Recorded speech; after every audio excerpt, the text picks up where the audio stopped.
How to add open to work photo frame on LinkedIn. Log into your LinkedIn account and navigate to your profile page. Look for your profile picture at the top left corner of the page. Click on it to bring up a menu of options. In the menu that pops up after clicking your profile photo, you'll see an option labeled Frames. Click on it.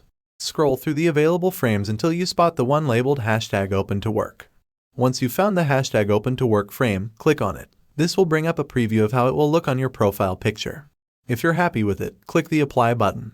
After applying the frame, LinkedIn may prompt you to customize your job preferences. You can add details like the job titles you're interested in, location preferences, start date availability, and more. Fill in these details according to your job search preferences. Once you're done customizing your job preferences, click the Save button to apply the changes to your profile.